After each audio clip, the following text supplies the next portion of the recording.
Amigos da Ideia do Jogo, inaugurando nossa lista de transmissão em 2018, tento trazer para vocês alguns comentários diversos do futebol, para não me ater só ao que foi a base de todos os nossos comentários em 2017, né? E tinha razão de ser, né? Desde janeiro que identificamos que o ano de 2007 do Vitória seria trágico, como de fato foi. O segundo semestre dentro de campo, melhor, verdade, mas os custos foram muito maiores do que a própria capacidade de geração de caixa do clube. E a última notícia do ano foi que o presidente do conselho, que comandou de fato o Vitória no segundo semestre, ofereceu 1,4 milhões de reais de prêmio para o treinador, que já ganha 300 mil reais por mês, para que o Vitória não caísse para a segunda divisão, como de fato aconteceu. Não importa muito as circunstâncias, né? Alguns brincam, falam em Chapecoense, mas o fato é que o time na mão de Mancini cresceu, mas ele ganhava para isso. E muito bem, muito acima das possibilidades do Vitória, né?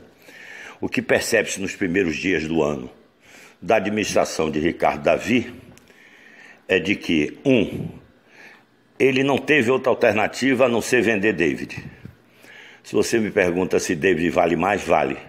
Vitória deixou na mesa, e isso é herança, de Agenor e sua turma, de Paulo Catarina e sua turma, de Ivan e sua turma, na realidade dos mesmos. Vitória deixou na mesa aí uns 30 milhões de reais. Isso eu digo sem medo de errar, certo? Esse jogador tinha característica para jogar no exterior, e o futuro vai mostrar em quanto tempo esse jogador vai ganhar uma valorização expressiva.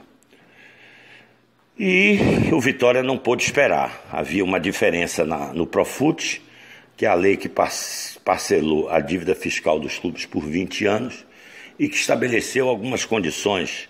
E o Vitória não estava cumprindo uma delas com relação ao déficit desse ano, em relação ao que estava orçado.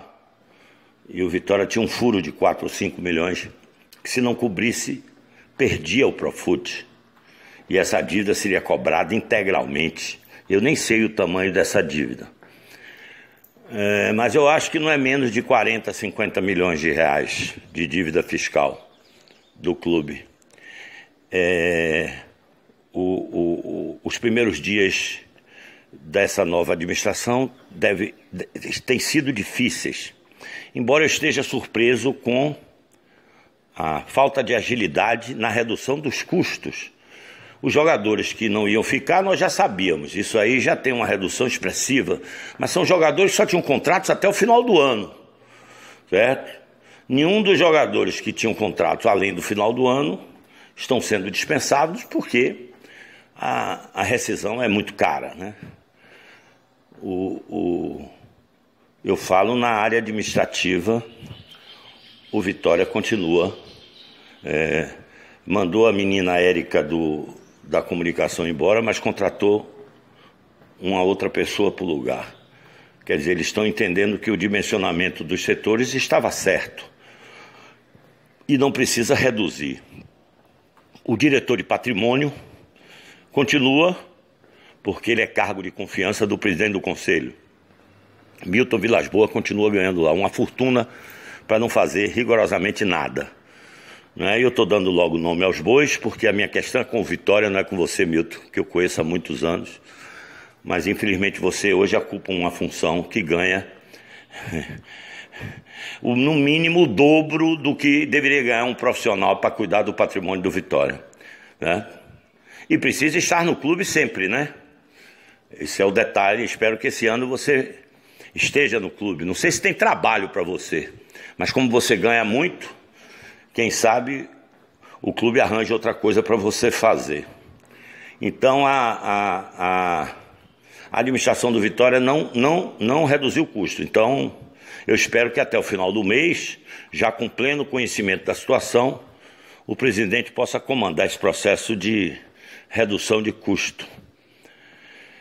Bom, o torcedor do Vitória está mal acostumado. O torcedor do Vitória está acostumado a, no início do ano, aparecer em contratações, como se isso é que determine o sucesso de uma equipe, e não é, não é? O clube está mantendo a base do ano passado, que na mão de Mancini no segundo semestre fez ótimas partidas, principalmente fora de casa. Vai perder David. Até agora não tem notícias da saída de Neilton, que é outro jogador que sangra os cofres do clube em quase 300 mil por mês. O Cleito Xavier, que estava treinando e sofreu uma lesão, uma luxação no ombro, e parece que vai ter que ser operado. E aqueles que pensam que botando no INSS o Vitória se livra do salário, não é assim que funciona.